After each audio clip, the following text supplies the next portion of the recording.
Happy Easter! And happy Passover to our Jewish friends. Okay, hands way up. Who has already had chocolate this morning? Yeah. Oh, some of you are missing out. The bunny came to my house this weekend twice. I don't even have any kids.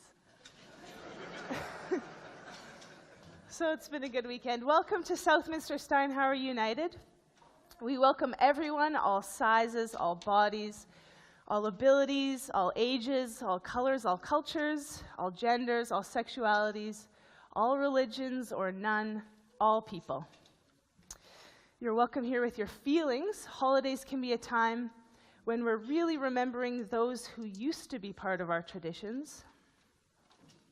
It's harder to include those who have died, but of course it is still possible. They are welcome here with you, and so is your grief. And your joy and anger and frustration and laughter and fun too.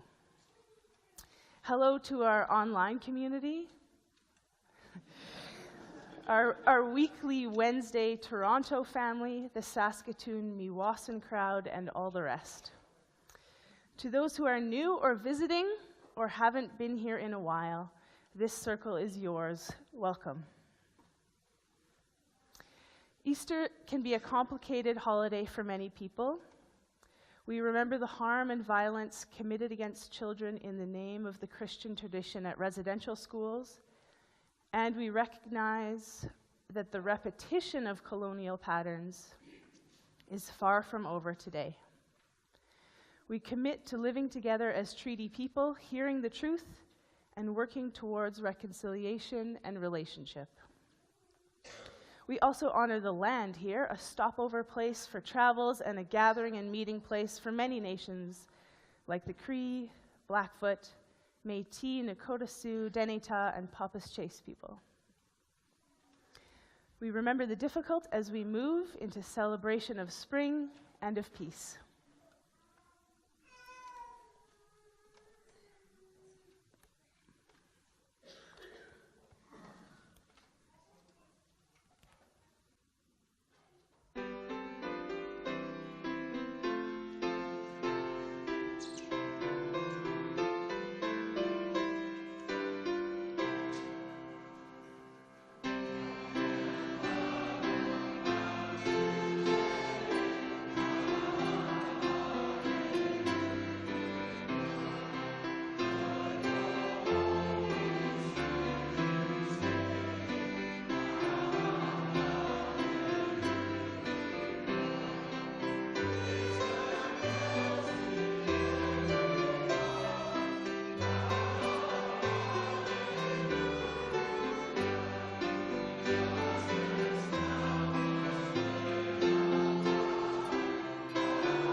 Of all of the holidays of the year, Easter is the earliest of the Christian traditions.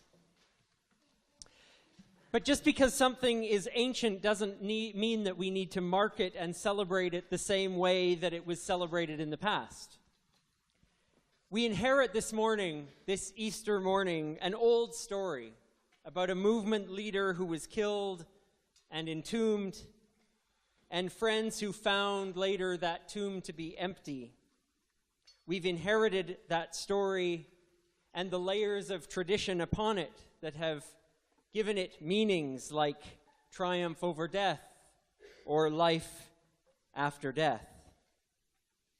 But new times call for new meanings. We choose to celebrate Easter this morning among community who find it worthy to celebrate the hope of our coming season of growth.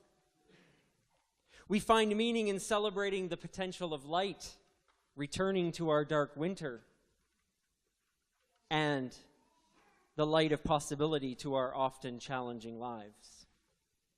We choose to honor Easter as the celebration of finding ways forward, all of us, where before we perhaps thought there were none. This might be an old story that gets celebrated today, but we gather to celebrate a new Easter. So I ask you to respond with these words before you. We are rising and finding life. On this Easter morning, we are rising and finding life. With family, with friends, and in this community together, we are rising and finding life. After winter's gray and spring's storms, we are rising and finding life. Amid trouble and beauty, we are rising and finding life. In the celebration of goodness and in our commitment to building it together, we are rising and finding life. On this and on every morning, we are rising and finding life. And so, like we do every time we gather, we light this candle, a symbol of all that we've just spoken, a symbol of the light that dwells among and in each one of us this morning and every day.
time for all ages. If you feel like being on the carpet,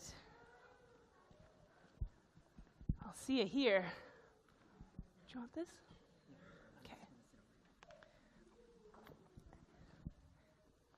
Thank you. Come on down.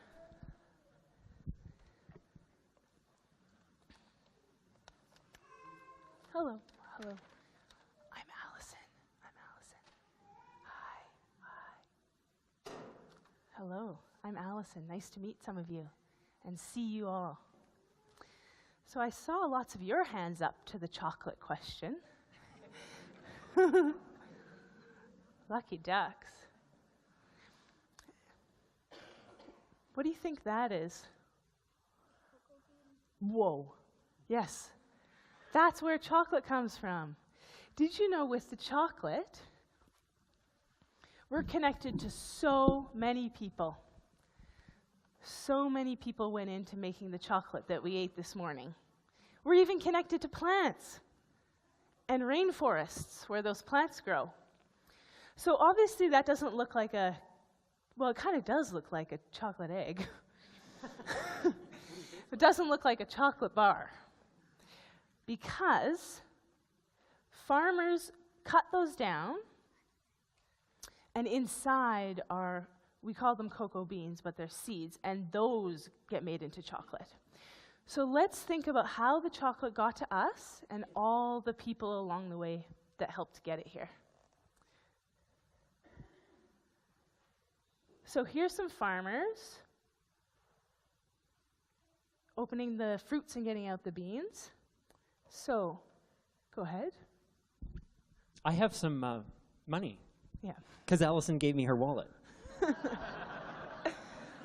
Yes. Let's see. Are there any, well, let me see. Could I ask a couple of you to be farmers? Let me see. Chocolate here. farmers, yeah. Chocolate farmers. Chocolate farmers. I'm going to give you some money.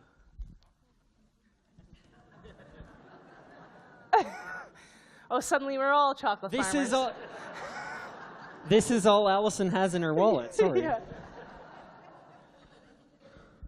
So that's what you're up to, farming the chocolate. Then other farmers, they ferment the seeds so that all that white stuff falls off. Then they dry out the seeds. So who wants to dry the seeds? Great. So we're Seed dryers. Seed dryers. We're We need a connected couple to those seed dryers. Good, Here good. you go. Some seed dryers. Then other people put the seeds into these sacks and put them on the truck. So who wants to be somebody needs Who's to be feeling strong?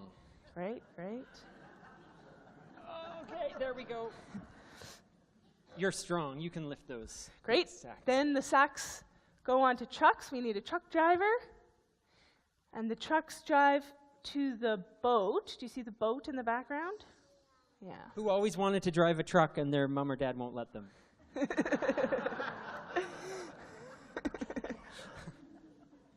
On the boat it goes. And here's a boat. Shipping ships. But that's just a joke. There's here's cargo containers. So the chocolate beans would be inside those containers on the boats, because the chocolate plants were in the rainforest, and we don't live in the rainforest in Canada, so it has to get shipped to us. Any boat people? Who here? wants to drive a ship? I knew it. Wow. Great. It's okay. We're playing multiple roles here. It's fine. There's And lots of room. then we head to the chocolate factory. This is the best I could find for a picture.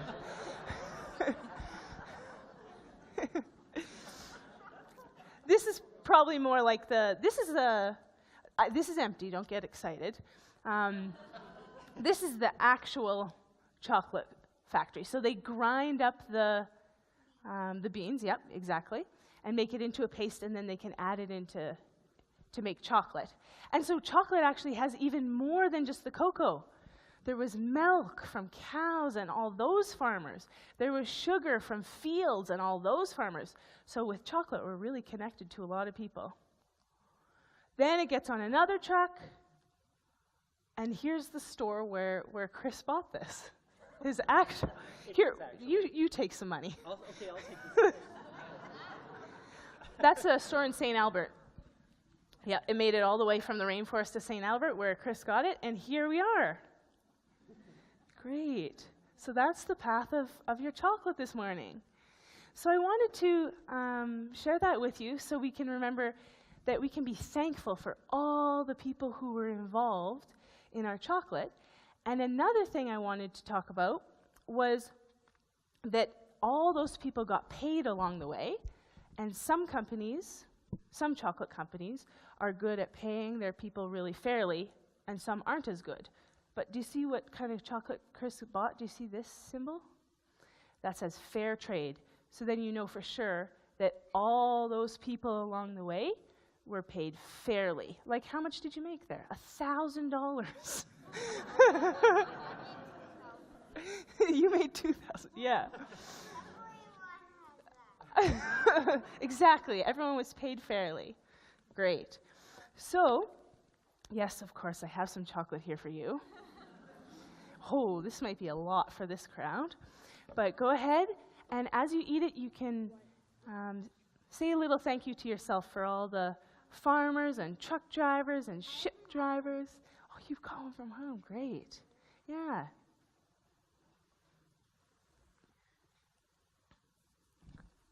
Great. Thanks, everyone. And you can take a couple for the road.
In the words of Ralph Marston,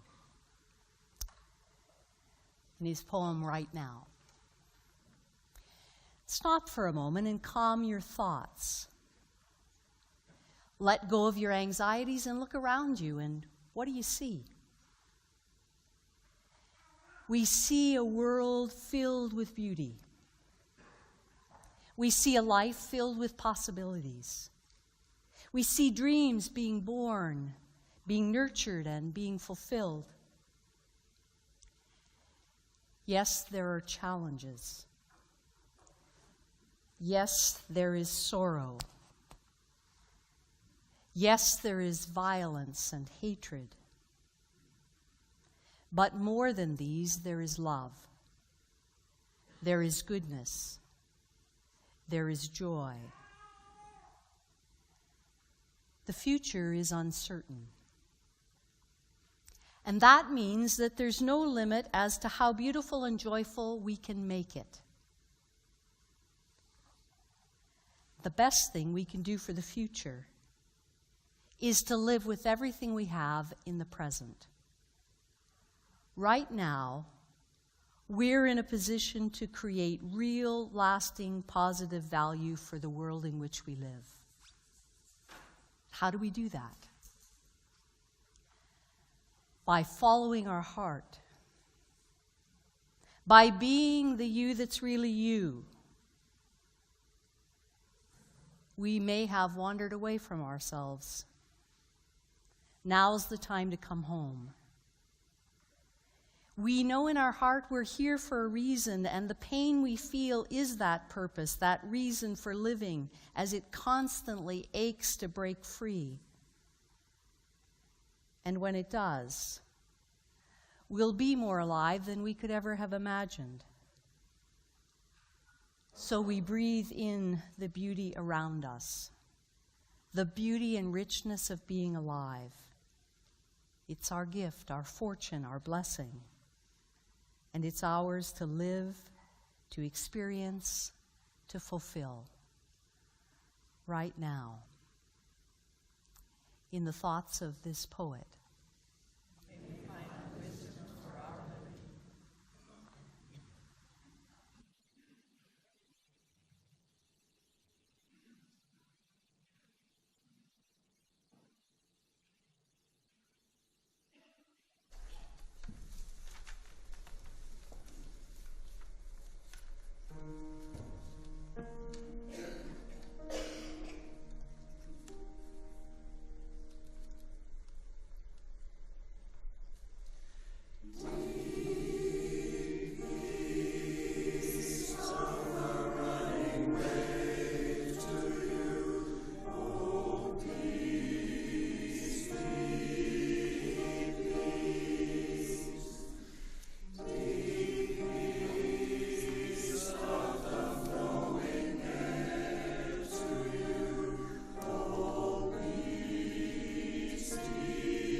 This is one of the many different stories the first century gives us, which we remember and retell and honor on this day.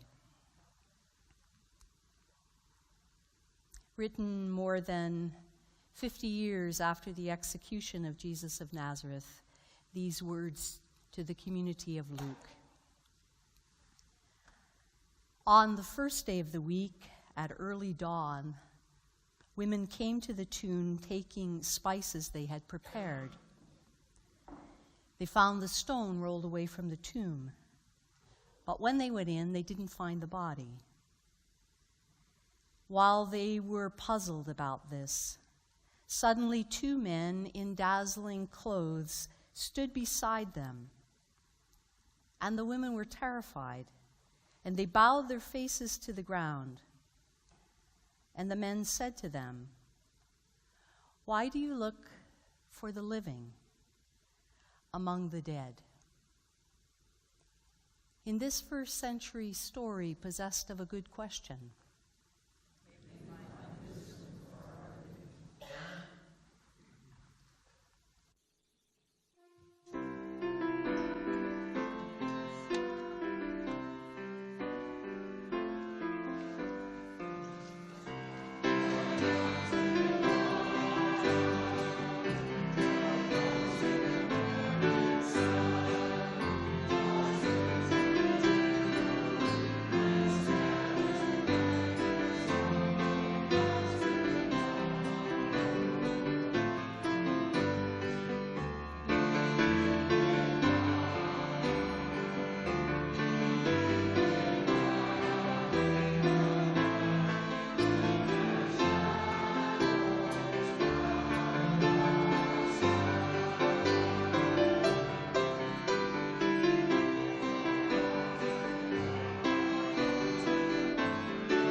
I don't know about you, but whenever I go for a walk and I come upon one of those benches somewhere in the river valley or in the mountains and it has an inscription on it, I find myself drawn to make my way there and to read the name of the person in whose memory that bench is placed. And I want to learn something about why this place was important to them, or to see what it is their family has placed there as words that inspire about their life or about life itself. Maybe you've had that experience as well. There's always something that speaks to us about living from those who have gone before us.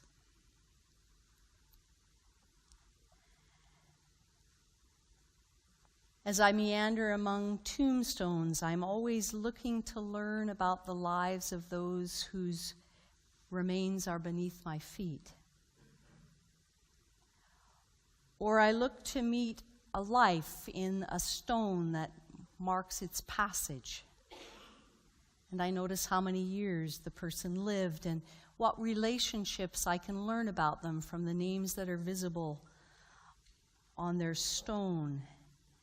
And I'm often intrigued by the epitaph, what a family's chosen to say in just a few words. Sometimes it's as simple as gone but not forgotten. Or it's inspiring, like people living deeply have no fear of death. Or something about the person, she was most alive in the mountains. Or life is not about waiting for the storm to pass, it's about learning how to dance in the rain. On a recent trip to California, Dawn and I stayed a few days in an abbey that we used to visit years ago when we were graduate students. These are the grounds of that abbey. It's home to a monastic community of Benedictine monks who'd begun in Belgium, and then they had made their way to China, had a monastery there until they were expelled in the 1950s. And they've made their home here in the foothills of the high desert of the Sierra Madre Mountains north of Los Angeles since the mid-50s. On one of our walks, we found ourselves wandering around the graves of the monks who've died in the 65 years that they've made their home in this place, alongside many of the oblate laity who also sought to follow the rule of Benedictine in shaping their lives in the world. And you'll notice that each grave marker is essentially the same. There's no fancy headstones or decorative shrines. There's just these simple river stones that are embedded in concrete crosses. And yet each of them marks a unique life. Sometimes there were symbols of the individual's life at the foot of the cross that marked their place. Sometimes there was an order of service for their funeral mass, stuck in a plastic bag, held down by a stone. Sometimes there was a succinct phrase placed on the grave marker that captured something of the essence of the person whose body was buried there.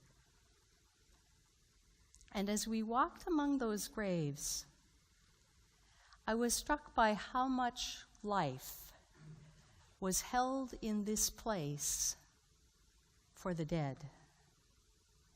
I was struck by the years of living represented in this place, the relationships that had shaped each life, the work that each had done in the world, the impact that each life had had. In some sense, I was looking for the living among the dead. The stories that our tradition retells on this day are stories of women taking their grief to a fresh grave. Having been powerless to prevent the execution of their leader, they've come to his tomb to do what they can. They've come to give him a proper Jewish burial. And the story empties the tomb of everything that matters to them and fills it with strangers who seem utterly oblivious to their grief. The first words the story speaks sound like an accusation, a cruel question to pose to these grieving women. Why are you looking for the living among the dead? I understand why the story gives them no answer to speak. Because actually, they weren't looking for the living. In truth, they had come to do what they could for the dead. If we put ourselves in their place, living must have been the last thing on their minds. They've just managed to put one foot in front of the other because they're following their broken hearts to where their broken hearts take them. And the tomb is the only place their hearts could take them on such a morning. In the early days of grieving, in the numbness we feel within ourselves as we just go through the motions of living, it takes effort just to breathe. Surely we have no consciousness of our search for the living among the dead. Our search is largely for the memories that will bring the dead back to us again. Our search is for what will help us live again. And some part of me wants to empathize, wants these strangers in the story to have some sympathy for these grieving survivors, to tell them they're sorry for their loss. But the story won't speak those kinds of platitudes. Instead, it poses a kind of timeless question. Why do we look for the living among the dead? Maybe because it's the only place we're likely to find them. Isn't that the long witness of the earth? That the things of death are always what create the conditions for life. The day comes out of night, and spring comes out of winter, and life grows out of the humus of what has gone before it. That the burial ground of the seed becomes the birthing ground of the flower. That a scarred hillside, charred with fire, grows green with tender new shoots. That the magnificent old-growth forest is littered with nurse logs. The body of the fallen becomes the ground which nourishes the new generation that rises up out of it. Those places soaked with memory are the places where life rises up out of death, because energy is never lost. It just changes form. Isn't this also the long witness of our spirituality? In a time when churches are empty, books on spirituality are flying off the shelves. In a time when religious institutions are in decline, spiritual practices are on the rise. In a time that finds that an all-powerful, all-knowing God is no longer in his heaven, we're discovering the sacred is everywhere. In giving up our claim to have bound up the Word of God into some 66 ancient books, we're finding that inspiration and revelation is everywhere. And in freeing Jesus of Nazareth from all that we have forced him to become over the centuries, we're finding enduring wisdom in his life rather than saving grace in his death. And in dethroning ourselves from having dominion over the earth, we're discovering a new relationship with our planet, our home. In accepting ourselves as ever-evolving creatures that are neither fatally flawed nor in need of redemption, we see our potential to rise into a new humanity that is responsive and responsible for becoming an ethical being, one being among the many.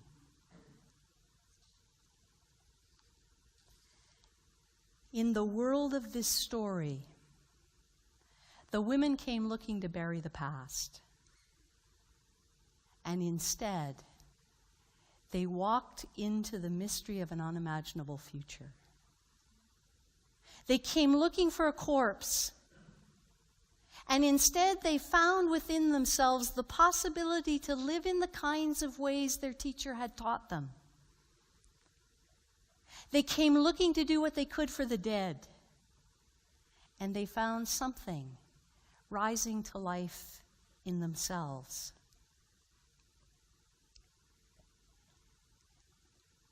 Easter is the name our ancients gave to the god of fertility.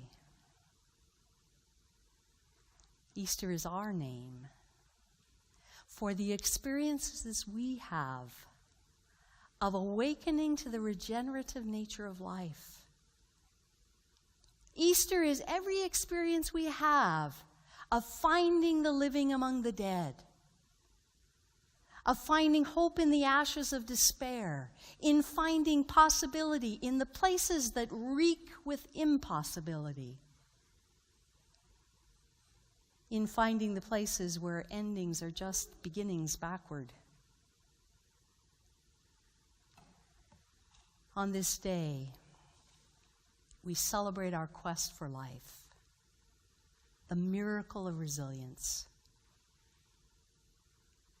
that lets our pain deepen into passion and purpose, that lets us hammer our anger into life-giving action, that lets memory move from nostalgia and wistfulness to hopefulness, to carry us from the past into the future, to celebrate the miracle of becoming a community who embodies each generation and empowers each generation to find what it is that is living in the midst of what is dying and to nurture that life. So on this Easter day, we take time to consider, where are we looking for the living among the dead?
We go in the gift of light that keeps coming out of darkness.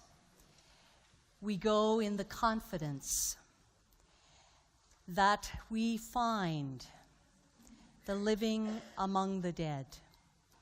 We go in the healing grace of our memories and in the life force that keeps calling us to be looking, searching, finding life within us, between us, within us, beyond us, among us. And it is that light that empowers us to turn the world around.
Hey, it's Christopher. Thanks for watching this video.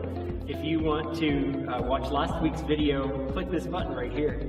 If you can manage it and can donate to SSUC to help us continue this video page, click right here.